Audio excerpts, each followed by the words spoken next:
සුබ දවසක් හැම දිනාටම ගනු ජේ YouTube channel එකට ඔයාලා වදත් සුපුරුදු විදිහට සාදරයෙන් පිළිගන්නවා. ලැබුවා වූ නත්තල ලංකාවේ ජීවත් වෙන ඔයාලටත් ලංකාවෙන් පිට විවිධ රටවල් වල ජීවත් වෙන ඔයාලා හැමෝටමත් ඒ වගේම ලංකාවාසී සියලු දෙනාටත් ලෝකවාසී සියලු දෙනාටත් සුබම සුබ නත්තලක් කියලා ප්‍රාර්ථනා කරනවා. අද මම ඔයාලට පැහැදිලි කරන්න යන්නේ ඔයා නිවසක් හදන්න බලාපොරොත්තු වෙමින් ඉන්නවා නම් ඒ නිවසේ වටිනාකම වැඩි වෙන්න. එහෙමත් නැත්නම් ඉහළ වටිනාකමක් එන විදියට ඔයාගේ නිවස නිර්මාණය කරන්නේ කොහොමද කියලා. ඔයා ඉදි කරන්න සැලසුම් කරන නිවස යම් කාලයක් ගත වෙනකොට ඔයාට විකිණීමේ අවශ්‍යතාවයක් එන්න පුළුවන්. එහෙම නැත්නම් ඔයාගේ සැලැස්ම තියෙන්නේ තව වසර 4ක් හෝ 5ක් යනකොට මේ නිවස විකුණලා වෙනත් ස්ථානයකට පදිංචියට යනවා වෙන්න පුළුවන්. මේ ආකාරයට යම් කාලයක් ගත වෙනකොට ඔයාගේ නිවස විකුණන්න බලාපොරොත්තුවක් තියෙනවා නම් සැලැස්මක් තියෙනවා නම් අනිවාර්යයෙන්ම මම අද කියන කාරණා ගොඩක් ඔයාට වැදගත් වේවි. ඔයා තාමත් ඉඩමක් අරගෙන නැත්නම් ඉඩමක් මිලදී ගන්න කලින් මෙන්න මේ දේවල් අනිවාර්යයෙන්ම පරීක්ෂා කරලා බලන්න. ඉස්සෙල්ලම බලන්න ඔයා ඉඩම මිලදී ගන්න බලාපොරොත්තු වෙන ප්‍රදේශය ගම් වතුර තර්ජනයන්ට එහෙමත් නැත්නම් නායයන් වලට ලක් වෙනවද කියලා. ඒ වගේම පරීක්ෂා කරන්න ඕනේ තවත් දෙයක් තමයි ඉඩමට තියෙන ප්‍රවේශ මාර්ගය. මෙන්න මේ ඉඩමට යන මාර්ගය අඩුම තරමේ අඩි 15ක්වත් පළල තිබිය යුතුයි. අඩි 20 හෝ 30 පුළුල් මාර්ගය යොදලා තියෙනවා නම් ඒ ඊ타මත්ම යෝග්‍යයි. ඒ විතරක් නෙමේ ඔයාගේ ඉඩමේ වටිනාකම වැඩි වෙන්න බලපාන ප්‍රබලතම සාධකයක් තමයි ප්‍රවේශ මාර්ගය කියන එක. ඊළඟට බලන්න ඒ ඉඩම පිහිටි ස්ථානයට භාණ්ඩ හා සේවා ලබා ගැනීමේ පහසුව කොහොමද කියලා. මේ භාණ්ඩ කියන කොටසට මූලිකවම අයිති වෙන්නේ ඔයාගේ දෛනික පරිභෝජනය සඳහා අත්‍යවශ්‍ය වන ආහාර ද්‍රව්‍ය වගේ දේවල්.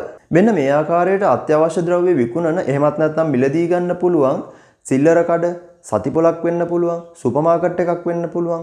මෙන්න මේ තැන්වල ඉඳලා තමන්ගේ නිවසට තියෙන දුරත් අනිවාර්යයෙන්ම සැලකිලිමත් වෙන්න ඕනේ. මෙන්න මේ සේවා කියන කොටසට අයිති වෙන මූලිකම දේවල් තමයි සෞඛ්‍ය, අධ්‍යාපනය, එහෙමත් නැත්නම් පොදු ප්‍රවාහන සේවා වගේ දේවල්.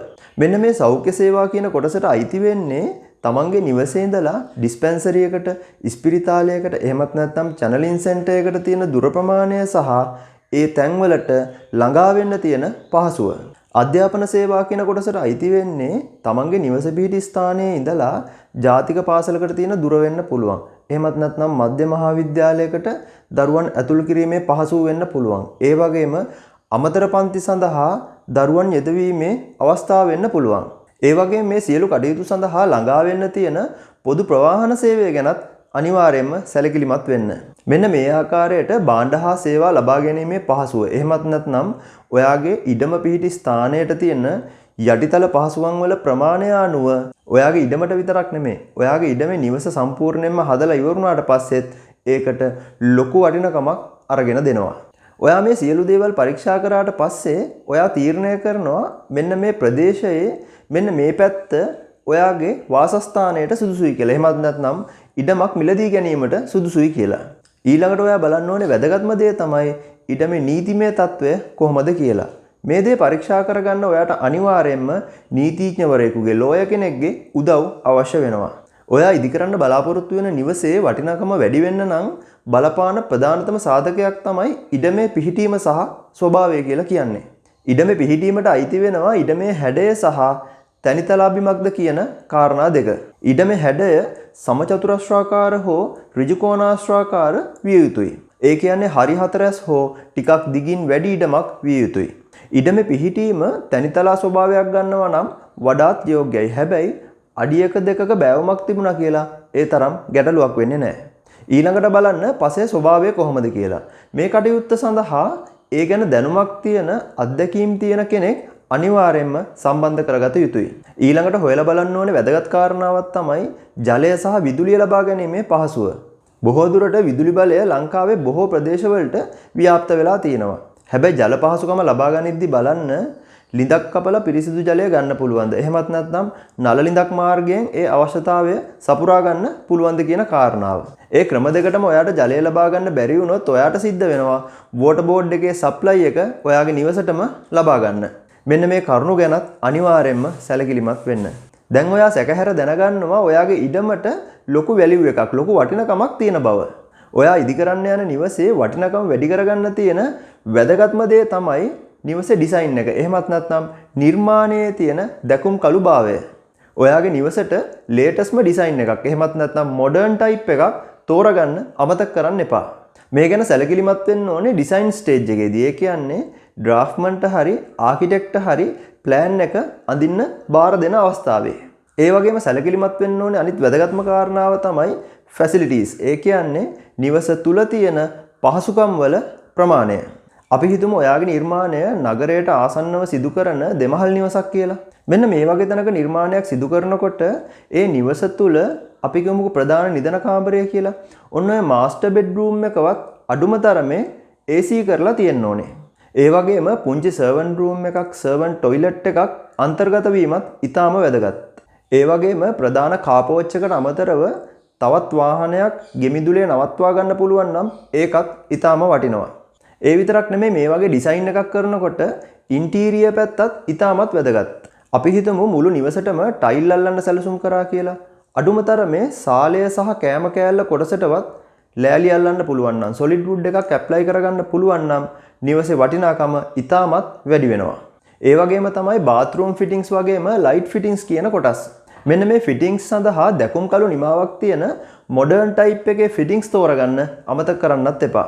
ඔයාට බජට් එක මැනේජ් කරගන්න පුළුවන් කමක් තියෙනවා නම් බිත්ති සඳහා බ්ලොක් ගල් වලට යන්නේ නැතිව ගඩොල් භාවිතා කරොත් ලොකු වැලියු එකක් ගන්න පුළුවන්.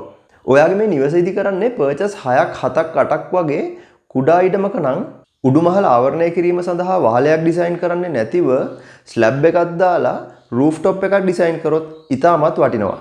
ඒ වගේ කුඩා ඉඩමක නිවසට ලොකු සීමාවක් අයින් වුණාට පස්සේ ඉතුරු වෙන භූමි ප්‍රමාණය ඉතාමත්ම අවමයි.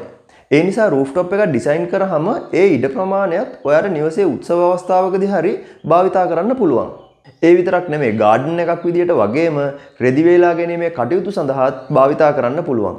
දැන් මේ ආකාරයට මොඩර්න් ටයිප් එකට එහෙමත් නැත්නම් ලේටස්ට්ම ඩිසයින් එකකට ඔයාගේ නිවස නිර්මාණය කරාට පස්සේ ඔයා ඊළඟට සැලකිලිමත් වෙන්න ඕනේ කාරණාව තමයි ගාඩන් එක කොහොමද ඩිසයින් වෙන්න ඕනේ කියලා. ගෙමිදුල ඊටමත් ආකර්ශනීය විදියට නිර්මාණය කරන අතරතුරේදී වටේ තාප්පය ගැනත් ඊටමත් සැලකිලිමත් වෙන්න ඕනේ. මොකද තාප්පය සහ ගේට්ටුව නිර්මාණය කරන්න ඕනේ ගේ view එකට හානියක් නොවන විදිහට. හැමදේම මේ විදිහට ලස්සනට නිර්මාණය වුණාට පස්සේ ඔයා ඊළඟට සැලකිලිමත් වෙන්න ඕන කාරණාව තමයි වර්ණ ගැන්වීමේදී එහෙමත් නැත්නම් කලර් වොෂ් කරද්දී ඉන්ටීරියර් ඩිසයිනර්ගෙන් හරි ආකිටෙක්ට්ගෙන් හරි අදහස් අරගෙන ඒ කටයුත්ත සිද්ධ කරන්න. ඔයා ඉදි කරන්න බලාපොරොත්තු වෙමින් ඉන්න නිවස යම් කාලයක් ගත වෙනකොට යම් අවස්ථාවකදී ඔයාගේ පෞද්ගලික අවශ්‍යතාවයකට වෙන්න පුළුවන්. මේ නිවස ඔයාට විකුණන්න සිද්ධ වෙනවා.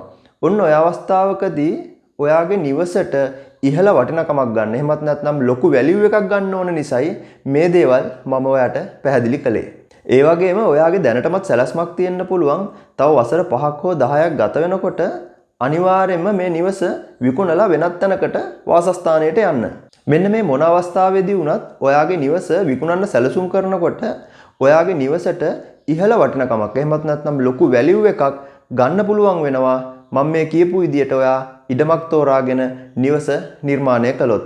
මම හිතනවා අද මම පැහැදිලි කරපු දේවල් ඔයාට ගොඩක් වැදගත් වෙන්න ඇති කියලා. ඔයාට මාව ෆලෝ කරන්න පුළුවන් Ganu Jay Facebook එකෙන්, Instagram එකෙන්, ඒ වගේම Ganu Jay page එකෙන්.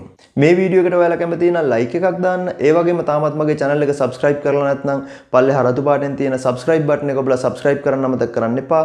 ඒ වගේම මේකට හැපෙත්තෙන් තියෙනවා bell icon එක. ඔන්න ඔය bell icon එක click කරලා තියාගත්තම ඔයාට මගේ වීඩියෝ එකක් දාපු සැනින් බලන්න පුළුවන් වෙනවා. එහෙමනම් අලුත් තොරතුරු ගොඩක් එක්ක ඊළඟ episode එකෙන් ආයෙත් අපි හම්බ වෙමු.